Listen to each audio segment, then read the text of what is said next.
So this is my bed. We're not allowed to talk in the sleeping area, so I'm doing a voiceover. This is what it looks like from the outside. Pretty cool. And afterwards I ate some Korean barbecue at this place called Yuksamjang.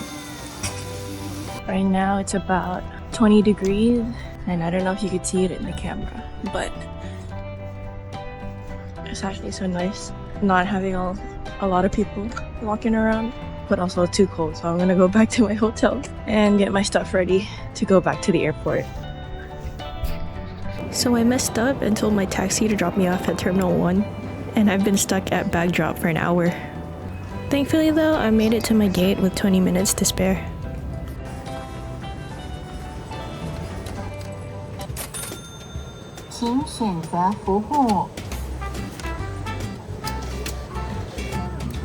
The train ride from the airport was about 1.5 hours from my hotel. It was fairly packed, so I had to stand with my luggage the entire time.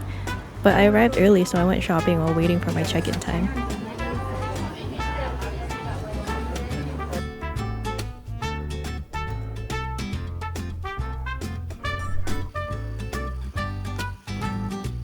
Okay, so I finally got to check in my hotel at 3 o'clock. I got here around 1:30, and while I was waiting, I went to go shopping. So let me show you my little haul. And I got this cute shirt. It has like a little bunny in the back. I have another one with this cute bear on it. And I got this shirt. I got this Mungbean cleansing foam. Pimple patches for Sammy. Unnoticeable spot patch. And I bought 2 gel masks. I used one the same night I bought it, so I don't have it anymore. Chris's order, I'll be charging this plus shipping. This Fino. My dad told me to wear a mask, and I told him that I brought some, but I actually didn't, so I bought some. Later, I'm gonna go to Megane Ichiba, and I'm gonna look if they have the free rain glasses. Here, I was talking about my itinerary for the day, but I didn't end up following it because my tripod was broken. So I went on an adventure to look for one, and I ended up finding one at the night market. I started off the night market with the Fuzhou pepper buns, mostly because it was the first thing I saw when I walked in. Honestly, really solid. I give it an 8 out of 10. Next, I tried some mochi. I went with a matcha and peanut coating, and it was really good with the sweet dipping sauce. I just wouldn't recommend eating the matcha on its own. I was getting thirsty, so I grabbed a papaya milk, and somehow it tasted like absolutely nothing. After that, I tried some deep fried crab sticks, and I'd rate those 7 out of 10. Then I saw these comically long skewers, and obviously I had to try them. And they were fine, probably like a 6 out of 10. And I kept seeing these tanghulu stands. At first I really liked it until I got to the last fruit. It turned out to be a tomato. They got the cutest 7-Elevens here. Next, I traveled to Takamura Izakaya to get some good shots of Taipei 101 to end my first night.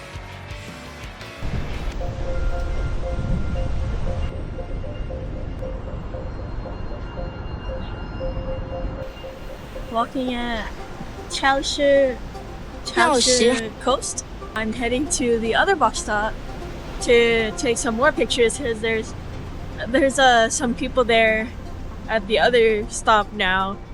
So it's gonna be like about a 16-minute walk. Alright, I'll see you there.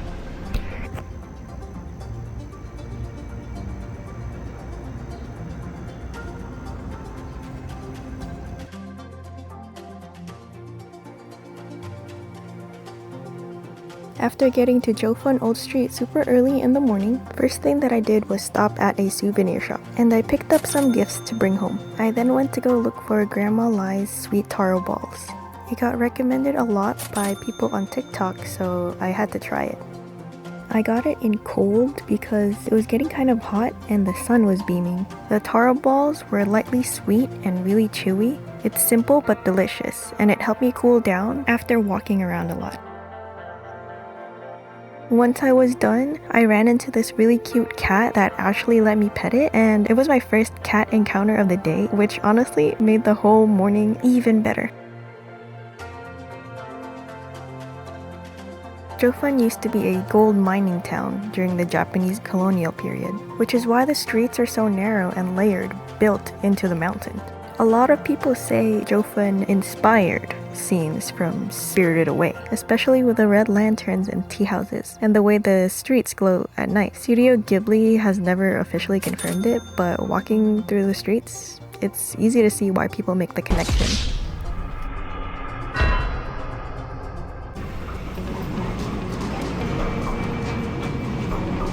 Hotong Cat Village is a village that completely transformed because of its cats. Hotong actually also used to be a coal mining town during the Japanese era, but when the mining industry declined, most people moved away. Over time, stray cats started appearing and locals began taking care of them. What started as a small community effort slowly turned Hotong into the cat village it's known as today. According to my research, there are over 100 cats living throughout the village, all with their own little territories and personalities.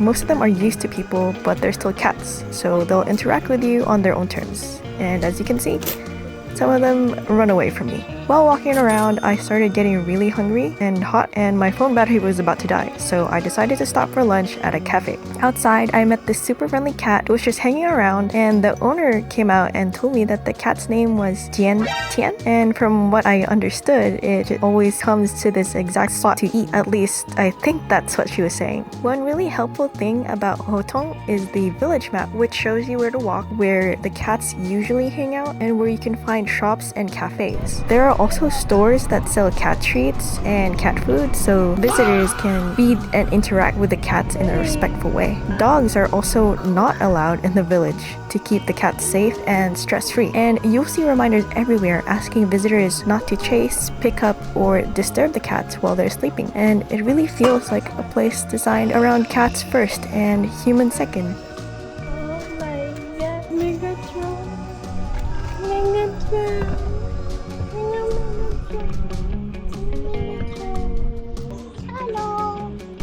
It was a very interesting and fun place to visit. Even though most of the cats did not want anything to do with me, it was great to see that people were being respectful and had their own cute interactions with other cats.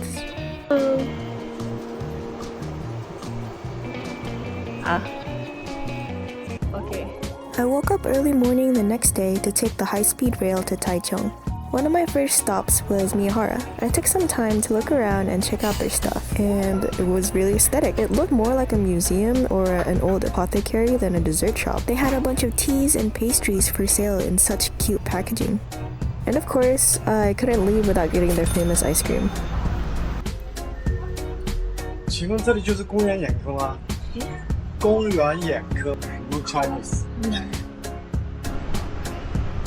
After that, I headed to the mall to eat lunch and mentally prepare myself for my mission, finding the free earring glasses that I mentioned in the beginning of this video. I was only able to film about 5 stores, but I actually checked at least 8, and every single one was sold out of the style that I wanted.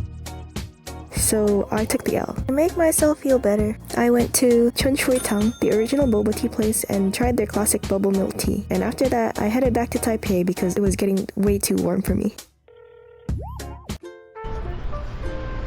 We're here at Chiang Kai-shek Memorial Hall, and we're doing a bunch of like walking, filming. It's really pretty out here, and I think it's about to rain, so I'll try to finish this up quickly. Oh my god, there's like elderly dancing over there. I don't know if you can see, but they're dancing. Somebody just asked me to take a photo of them at this location, and they spoke English. I think he was Indian. So after that, I headed back to Ximending to visit Fufu Cat Cafe. 有预约吗？哦，会中文吗？ You know Chinese? No. You know English? Yeah. Okay. I chose to stay for 40 minutes, which gave you a free drink option, and they gave me a cubby to place my bag in. While I was petting this one, I noticed there was a Maine Coon behind it, and I got distracted. I tried to play with this one, but it doesn't seem like it was interested in me.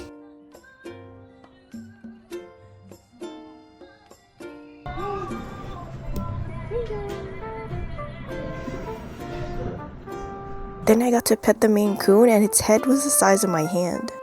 Some of the cats completely ignored me, which made me very sad. And I spent most of my time taking pictures and just watching them do their own thing. I saw my first curly-haired cat in real life, and now I want one even more than I already did. Seeing it in person was way cuter than I imagined. All of the cats were incredibly soft and they looked really well taken care of. They all seemed comfortable around each other, getting along or just peacefully coexisting. There were so many different types of cats that I actually got a little overwhelmed, but in the best way. It was really nice to slow down, hang out with the cats, and just enjoy the space. It was also nice to see their different personalities, as you can see in some of the clips that I'm showing you right now.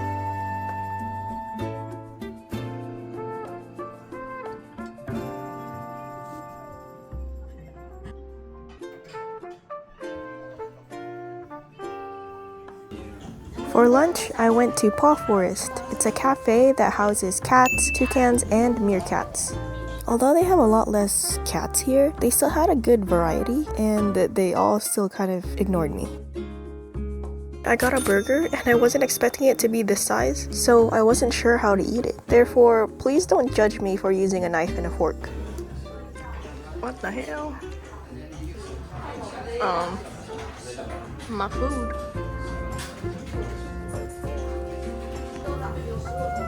Nori, you followed me here, Nori. While I was waiting for my food, they took me in to go see the toucans with another group of guests. She began by asking us to guess which one is a girl and which one is a boy. And I said this one was a girl and this one was a boy. Yes. Girl. Boy and girl. Oh. Girls.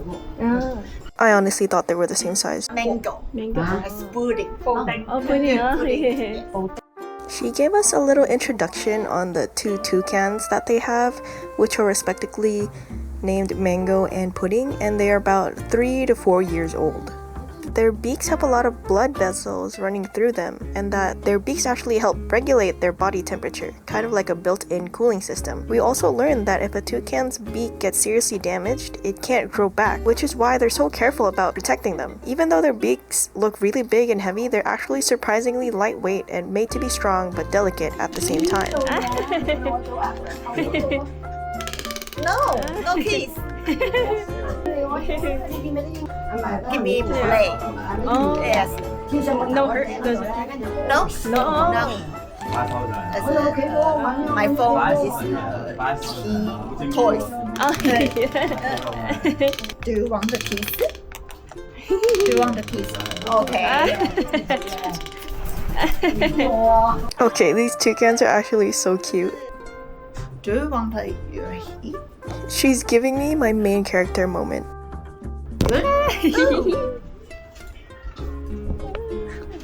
At this moment, I was taking everything in, trying to remember what it feels like to have a bird on your arm. And I didn't want to move because I was so scared it would fly away. And it did. And that was about it for our toucan encounter. Next, they took me and the same group to go meet the meerkats.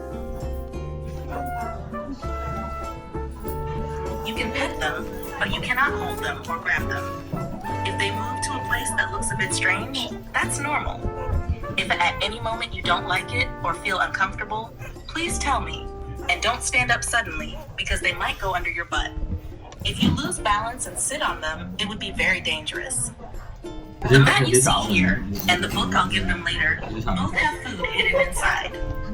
These are puzzle mats. Puzzle books normally made for dogs, but we use them for meerkats because in the wild they spend about 80% of their awake time searching for food. In the book right now, there is some chicken freeze-dried meat and a little bit of scallop freeze-dried.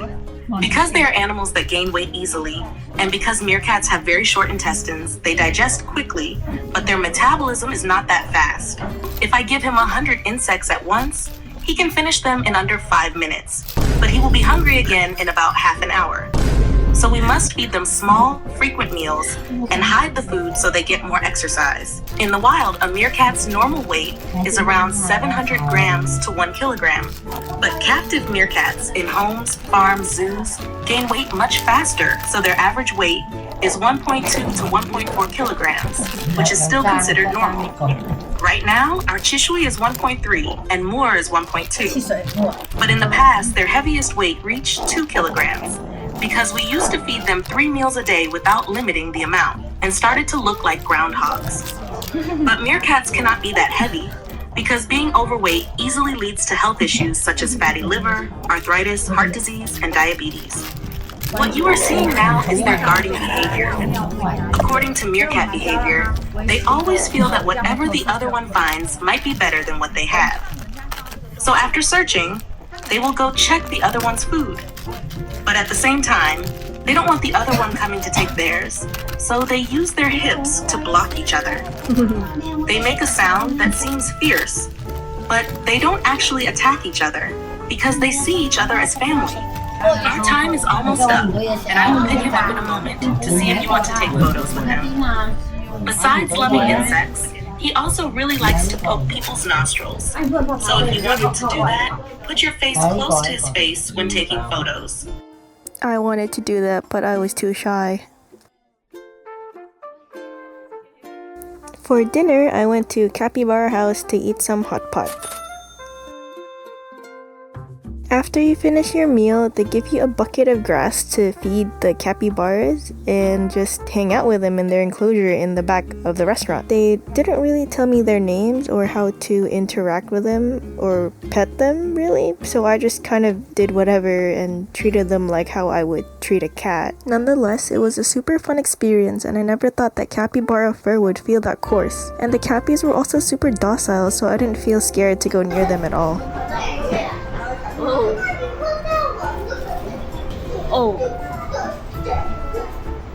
Love you.